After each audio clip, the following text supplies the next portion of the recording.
Well, good evening, everybody. You join us again for this week's episode of the Lincoln Property and Mortgage Show with myself, Michael Hollenby, and Jenny Holt in the hot seats once again, and really looking forward to running through some more really useful information for you. A lot of this comes off last week's show, which was a great show, loads of interaction, and there's sort of 5 key things we're going to talk about this evening. But before we do any of that, let's roll the credits before we get started.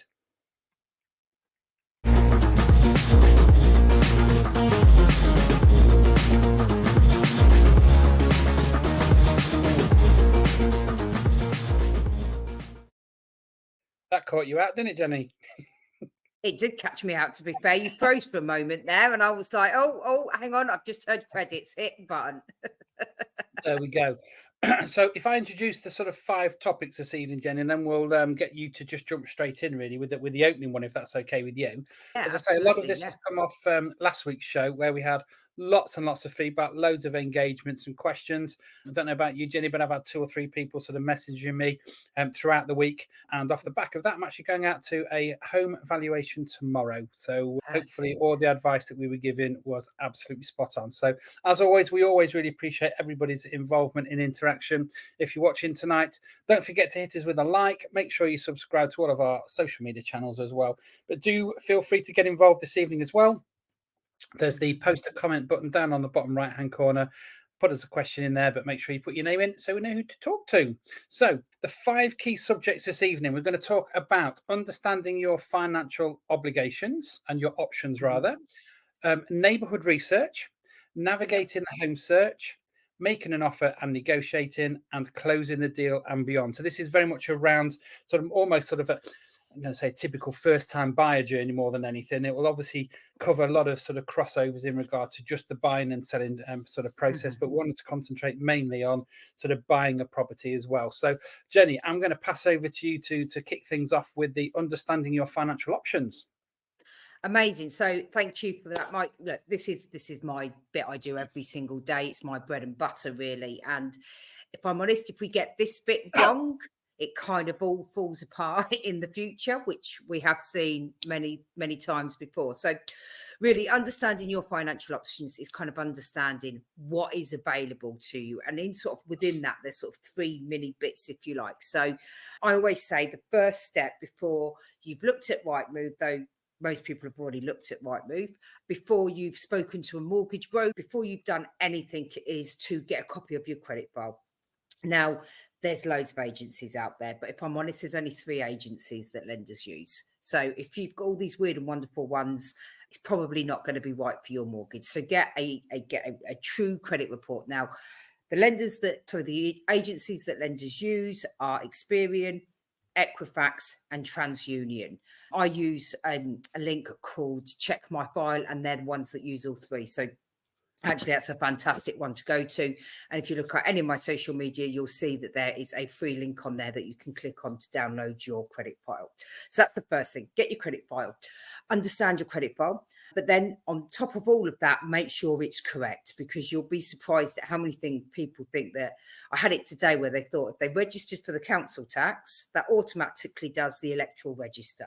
They don't. You have to register for both. Okay. So it's sort of things like that. Have a read through your credit file, make sure it's where it should be. Second thing is to gather your documents. So these are things like your pay slips, your bank statements, ID. Now, most are now downloadable, so it's quite easy. As long as you can download things, you can get them over. The thing that trips most people up is ID, especially when they've just moved out of home. Maybe they're in their first rented, probably haven't updated the driving license to the new address. Because everything is online, probably it's got the old address on the bank statements. Look, get it all updated, get them nice and tidy so that when you come to apply, everything is in line, and it will probably improve your credit score as well. Okay. Once you know what your documents are, once you've got your credit file downloaded, that's when you're going to speak to your mortgage broker, because we need all of that information to be able to tell you exactly how much you can borrow. Now, I do discovery calls. I don't charge for them because it's all about making sure you can dip your toes in the water before you have to commit to anything. But during that discovery call, we're going to look at your income, your outgoings, your credit file. You'll understand how much you can borrow, how much it's going to cost you, the kind of lenders that are going to offer you a mortgage, and what their fees are. Obviously, there's different levels of fees depending on the type of lender. And the key thing is as well the amount of deposit you need. Now, your deposit isn't really linked to your affordability. Your deposit is linked to your credit file, which is why it's crucial we get your credit file to start with. And if we get that little bit wrong, then the whole process, like I say, can fall down. So it's really important that you sort of take your time to do that first little bit and get that right. And there's lots of more brokers out there. And there's lots of people that will tell you they can secure you the best rates. If I'm honest, we've probably got all the same rates unless you have a really small restricted panel. So choose a mortgage broker that you trust, that you can build a relationship with, that you can have an honest conversation with. That is crucial.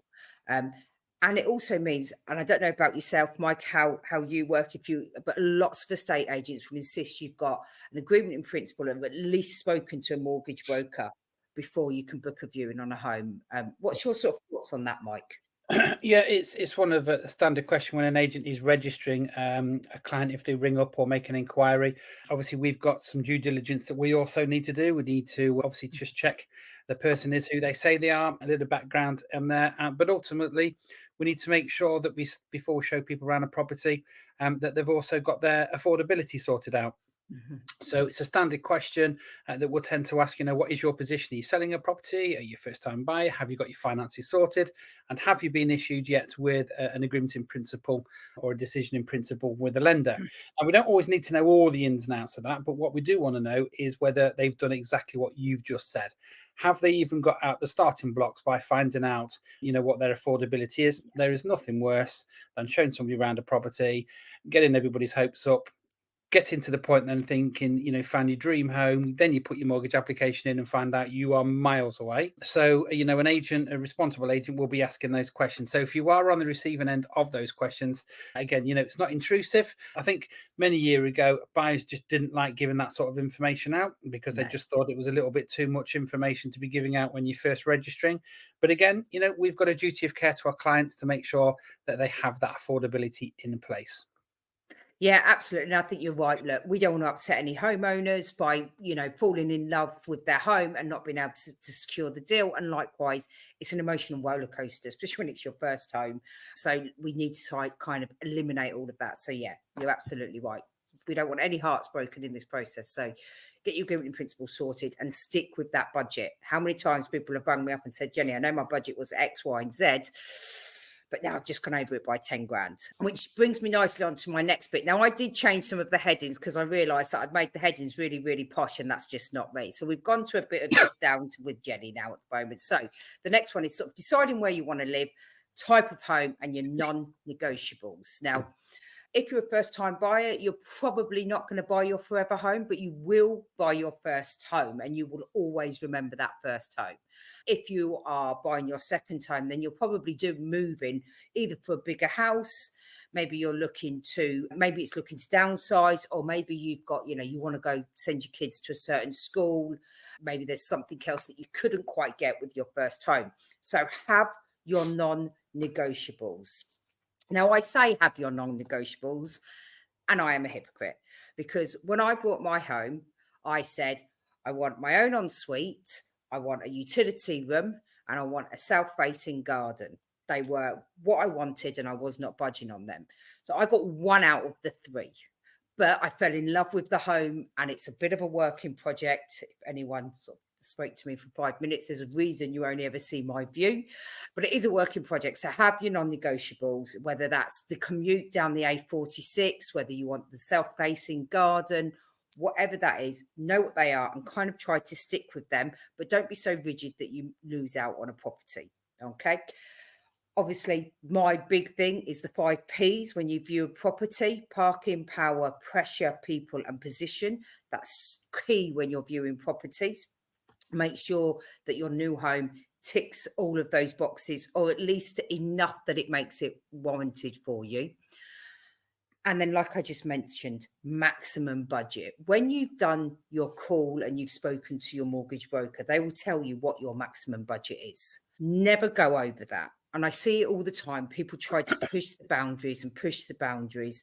And really, even if that is your maximum budget, just because you can afford it on paper, do you really want to commit to that higher monthly payment?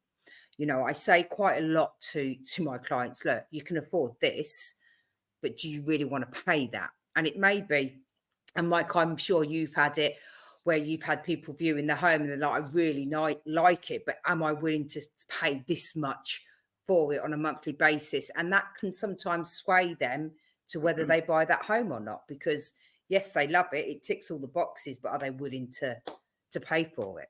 Yeah, I'm going to jump in on that bit a little bit as well. Is that ultimately an estate agent, their role is to look after their client, and unfortunately, that their client is going to be the home seller.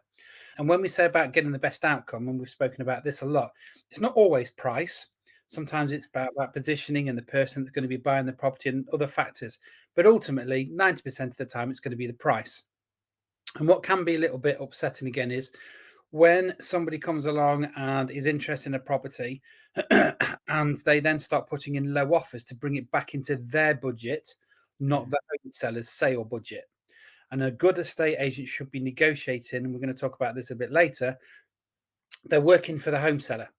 So they are going to be trying to get the best outcome for that sale price. And so it is really important here, Jenny, like you say, is that, if you're viewing properties outside your budget with the hope of getting, 5, 10, 15, 20, 25, 30,000 pound off the price.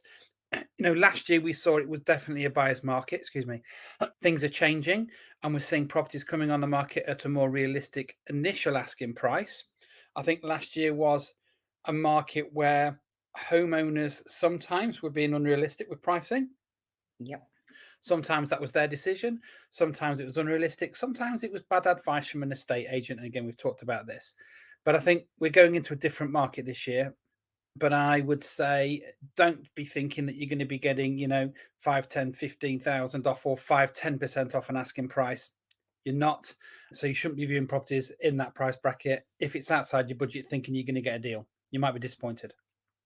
Absolutely. And I think, we all see those properties that are maybe the £5,000, £10,000 out your price bracket on Rightmove, and you think, I really want to view that.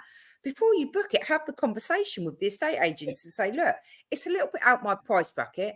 Will they consider coming down to this, or is it a complete no-go? Because if it's a complete no-go, then there's no point viewing it. But it might be that they go, well, actually, yeah, they would offer, they would accept something slightly lower. So just have that upfront, honest conversation Yeah, to start with the estate agent, because you're only going to waste your time, waste the buyer's time, seller's time, and waste the estate agent's time. yeah, Okay, so absolutely. that's my thing. And what I would also say, I've seen recently as well on some of the Facebook groups, especially if you move into a new area, because you might be moving for work or school or anything. Lots of people are asking questions saying, look, I'm moving to this area. Where are nice places to live, or where are the best schools? So have a look at those Facebook groups and get involved with them. And if there's anything there that sort of can tweak to where you should actually want to be, or what's going to suit your needs. And so I've seen a lot of that recently. I think that's a pretty new thing, to be fair, but it's a fantastic idea. So the third thing, sort of third stage, if you like, is making an offer and negotiating it, and then getting that mortgage application fully submitted. So, like I've said before, the 5Ps are like my thing. I swear I'm gonna make them huge in this world, but we'll see. But they're going to help shape the offer that you put in on your purchase. So when you present that offer, I always say, look, you've got to be honest, you've got to be open, but remember that it's their home. So if you start going, well, I'm offering 20 grand less because I don't like this, or this is rubbish, or I've got to do this, you're just going to offend them. Yeah. So there has to be a little bit of tact. And again, Mike, you'll know this is where the estate agent will come in and can kind of advise and place it for you. But don't ever be afraid to wear your heart on your sleeve. I think some people try to pay like this old school 80s car salesman, and we can't really show how much we really love it. But, as cheesy and corny as this sounds, you're buying their home and their memories. They've Yeah. got memories in there. So I always say, look, just wear your heart on your sleeve. If it's meant to be, it will happen for you. It's not a game, and just see where you can get to. What do you think about that, Mike? Yeah, I think that there's several things here, Jenny. I think you touched on a couple of things about the neighbourhood and the area and those sorts of things.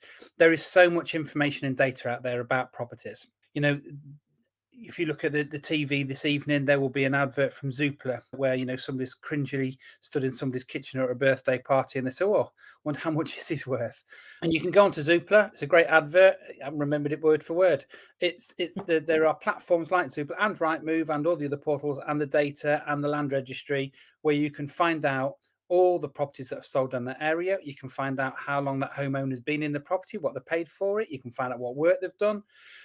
So there's a whole host of bits of information and data that will help you and influence you in regard to the offer that you want to put forward. A property is only worth what someone's prepared to pay for it, which is cheesy because one buyer might be prepared to pay one price, somebody else might be in a position to pay either more or less. The homeowner has to make a decision based on the suitability of that home buyer and the information that the agents put forward about the verification of their funds, their position, the chain, all those sorts of things, because these things also make an influence on the outcome of whether that offer is accepted. So again, price is very, very important. Again, the agent's job is again to get that best outcome, but ultimately they will also want to see a deal. And I've had recent experiences of agents putting forward offers and really, really ramping up the pressure to the home seller to sell it for that price. The home seller's relationship with that estate agent has then gone sour at the point because they didn't feel that it was working in their best interest. They've changed agents and they've got a better outcome. Yeah. So, you do have to be careful that, you are working with your agent and that buyer very, very closely. And like you say, if you can get the relationship right, that you've been respectful, you've shown and justified why you've come in at that figure, and you've been open in regard to maybe some of the things that you might want to do to it, because that's your personal choice. And I think if you can get that opening line and that open relationship and communication going openly, you both of you end up, hopefully with the outcome that you both want in regard to selling it at the right and fair price that everybody's prepared to accept on. Yeah, and I think, a lot of people forget whether you like these people or not, you're probably going to have some form of relationship with them for at least 6 months. So you can, if you start off on the right footing and you like you say, you negotiate fairly and everyone gets the right outcome, that whole process will be smoother. But if you put someone's backs up from the start, and I've seen it many times when I've worked in an estate agent as their mortgage broker, and someone's put the backs up. Yes, they bought the house, but it's been really tense. That Yeah. whole process has been tense for everyone, including myself, the estate agents, and the buyer and the seller. So you're right, absolutely. When you're placing that, just consider all aspects. So once you have agreed and you've gone, yes, we're going to buy this house, it's about the full mortgage application for the lender. Okay. So this is where the mortgage broker sort of comes back into our own, if you like. So we will ask you for your solicitor details, and most mortgage brokers can help you find solicitors along with estate agents. But word of mouth, recommendations from people that you've already had, I promise you, every solicitor does not do the same, and it is worth paying that little bit more for a good solicitor because they'll probably push it through quicker. It'll be a lot smoother for you, and it's just a more enjoyable process. But when we submit the full mortgage application to the lender, this is where they get some real details around you. So they will ask for documents to confirm your income, your outgoings. They're probably going to do a hard credit check on you. So that's now going to appear on your credit file. Don't be surprised if you lose some points as well for your credit file. It's not the end of the world. It will bounce back up for you. So if you see that drop, that's perfectly normal. It will bounce back up once you've completed and it's all gone through. Now, when as a mortgage broker, we'll submit the mortgage application, we'll send in the initial documents. We never send in any more than they ask for. Okay, we're only going to send in what they ask for. You'll have what is called an initial underwrite. That underwriter is the person that's going to say yes or no to you. So we just need to be friends with them, really. Though I have had discussions with two, shall we say, today to try and get the right outcome from our clients, which hopefully we will do. but they will complete that underwrite for you. So they're going to then ensure that the information that your mortgage broker has put into their system is correct. They're going to check that they feel comfortable with your income and your expenditure, that you can afford this mortgage now, you can afford it in the future. And then we're going to look at your home insurance, which you must have buildings insurance at point of exchange of contracts. And we're going to look at your personal protection as well, because as much as your mortgage is what's going to give you your home, we need to ensure that you never ever in a situation where you will lose that due to accident or illness. So we're going to cover you and go through your personal protection all at that one time, so everything is in place for you. That timescale really varies between lenders. I've seen them go through on the same day, the underwrite, the offers all issued as soon as it's been submitted, and it can take, sometimes weeks, depending on what that underwriter comes back and asks for, if anything, on top. So that's kind of where the mortgage. Oh, and sorry, I forgot the valuation as well. So the lender will complete a valuation on your new home. Okay. And once that's completed, that's at that point that the mortgage offer can be issued for you. Okay. Everyone wants to know that the mortgage has been offered. So when you've got your mortgage offered, your broker is going to tell the world, they'll tell your solicitor, they'll tell the estate agent usually that it's all been issued and we're all where we need to be. So this next stage is sort of closing the deal. So it's that next bit. You've got your mortgage offer issued. You know you're going to buy the home. What happens next? And again, this is where your solicitor will come in. Now, most solicitors are going to ask for an upfront fee. If I'm honest, I always tell my guys, don't pay the upfront fee, fill in the paperwork, send them everything that they've asked for, but hold back on that fee until you've got your initial underwrite or your mortgage offer, because once you've paid that, it's usually gone forever. They will complete the inquiries and the searches. So inquiries are all around the home. So when was the boiler last serviced? Have you had any dispute with the neighbours? Do you know where your water meters are, who your energy bills are? All of that weird and wonderful stuff that you never really think about when you buy a home. And the searches is all to do with the neighbourhood. So where does your drains go across the land? On my searches, it had that I had a wind farm down the road, which in all honesty, I never even noticed. So I drove into the village on numerous occasions and I never noticed these big wind farm down the road. So they bring up that kind of information for us. Okay. Once all of that's back, and that's the lengthy time. So what tends to happen is you get your mortgage offer and it goes really quiet because everyone's getting the inquiries and the searches done. And I get lots of people saying, oh, Jenny, I've not heard from my solicitor in a week or 2 weeks. And it's just because they're gathering all of that information. And then once they've got it, they're going to go pack. Do you have that as well, Mike? People ringing up saying what's happening? Yeah, it's expectation. And you're right. This is often where the sort of sales are dragged out a little bit, to be fair. And this is where people's frustrations come in. They go, right, I've got my money ready. I want to move. There's a whole lot of work to get done. And particularly in areas around Lincoln where you've got quite rural, you've got what we call ag tags, agricultural ties on details. You've got covenants to think about. We've got things like flood risk, radon, lots and lots of things in the background. And even if you're buying an older style property, as Lincoln is a older historic city, there's lots of other things in regard to title registration, as you say, right of ways over sort of pathways and gardens and all those sorts of things. So actually, this is what you're paying your solicitor for. And that's that, justification of when you're paying your fees, is that there is a lot of work to get done. The good news is that that process is starting just to speed up a little bit. The local searches now are coming back a lot quicker than they used to do. And a lot of that documentation now is now stored digitally. But it's managing your expectation that, we've spoken before that, sales can take 14 to 16 weeks or even longer to complete. And a lot of that is because of all these checks that are being done. The other thing I'm going to add here is it's really important that you communicate with your estate agent that you're selling with and the one you're buying, because your estate agent in the background should be doing what's called sales progression, where they'll be making sure that everybody above in the chain and below in the chain are working at similar paces and speeds. Because if you're, racing out the traps again and you're getting cracked on with things, and the top end of the chain again is doing the same thing, but at the bottom end of the chain there are delays, and when there's hold-ups in getting that information, it's really important that the whole chain and the agent is communicating that back up and down on a regular basis. It shouldn't be in today's market that you should be chasing your estate agent up. And it is one of the key reasons. It's actually one of the key reasons I set the business up, is because only 1 in 8 people would use the same estate agent they bought and sold with last time. And that's often opinionated and judged by the fact that they felt that the communication once it had sold went sour. Now, an agent can argue, well, our job is to sell the property, a solicitor's job is to progress it and get you through the other end, and it's your mortgage advisor's job to get all your finances in place. But let's be fair, a good agent should be seeing you through as a client all the way through that process. So I would say that it's really important, as I say, to keep those lines of communication open, make sure you're holding your estate agent accountable, and that they are doing those chain checks and that sales progression minimum weekly. Weeks will fly by from one week to the next, and you need to be, you're not used to this process. This is what we do all day, every day. So for us, it's quite straightforward. It's quite natural. We know what to expect.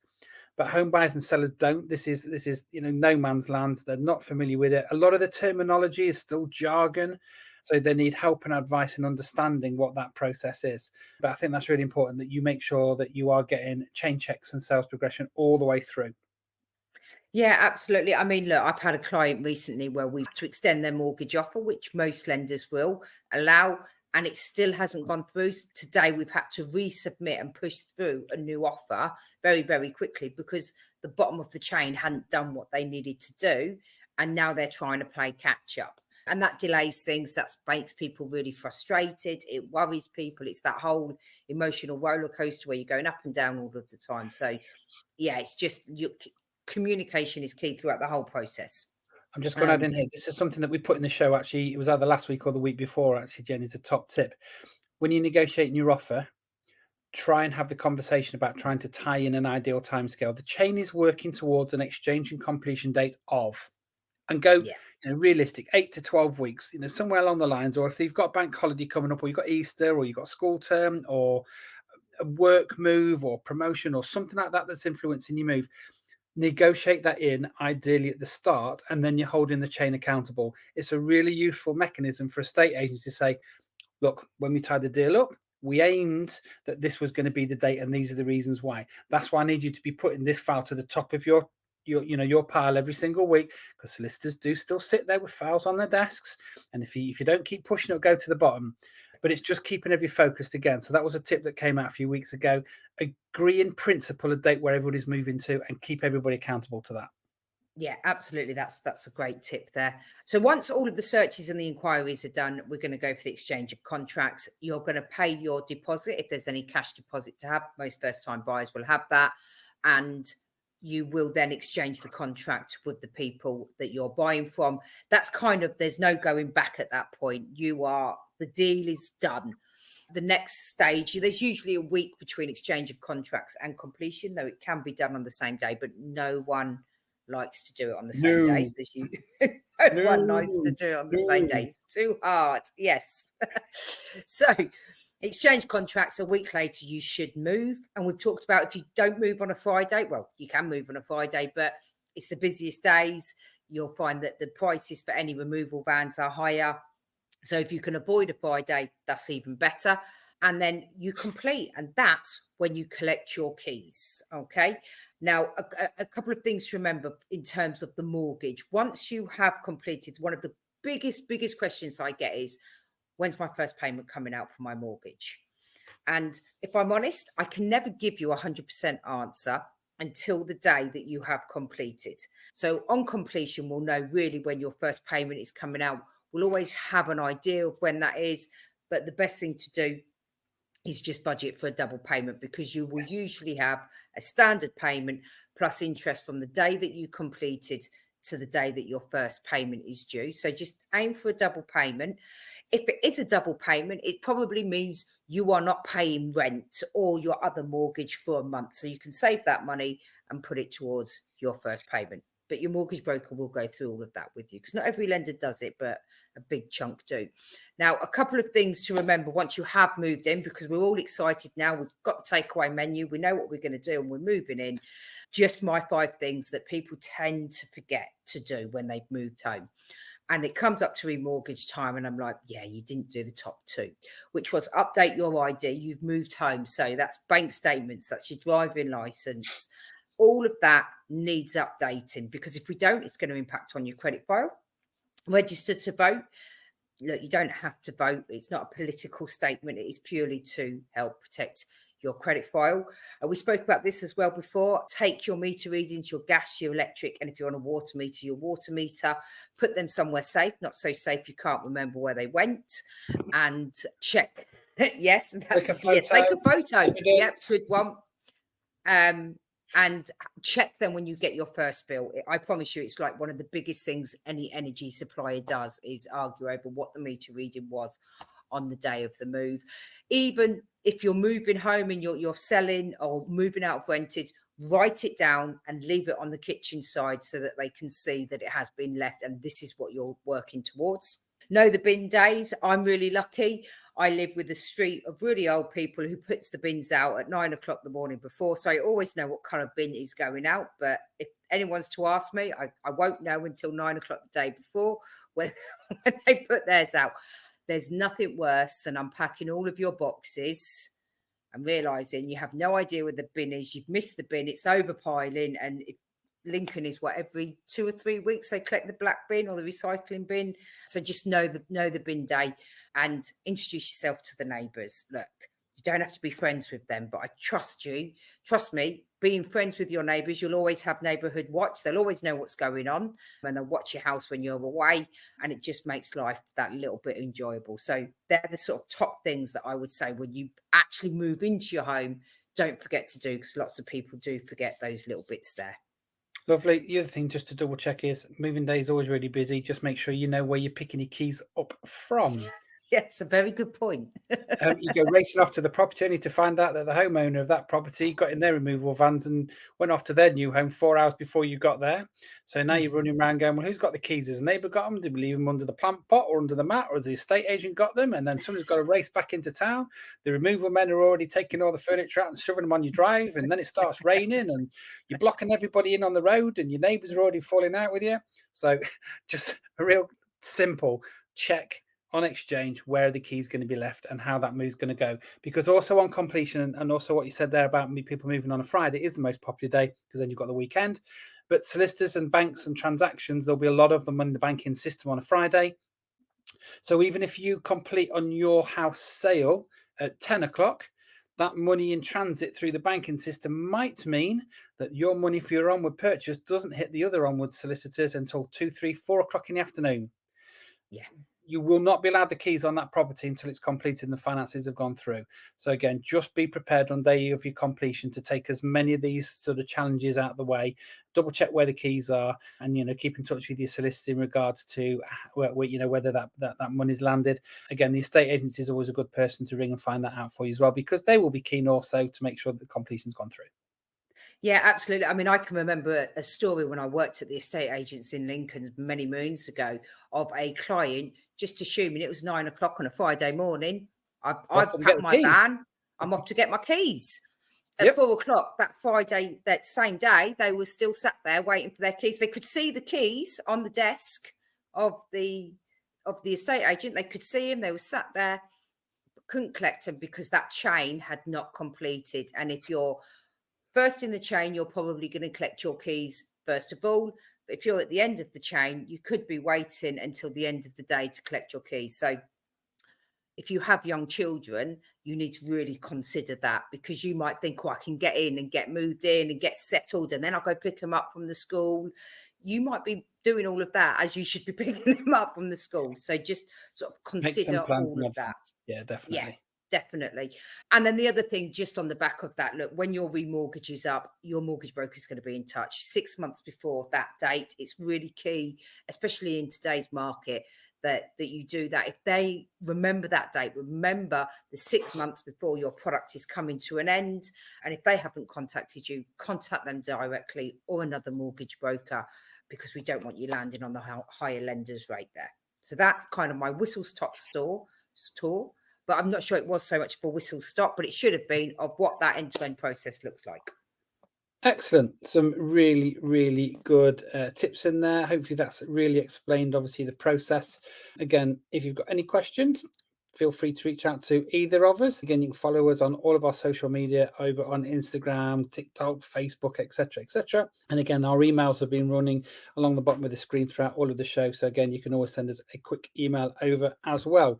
So thanks again for watching, everybody. Really appreciate it. This show and all of our previous shows are all posted up on our Facebook and social media groups as well. And there'll be a catalogue coming out in our YouTube channel soon as well. So thanks ever so much indeed. Lots of likes coming in as well. Thanks again for watching. As I say, whatever you're doing, have a great week. And we'll look forward to speaking with you again live next Tuesday evening on the Lincoln Property and Mortgage Show.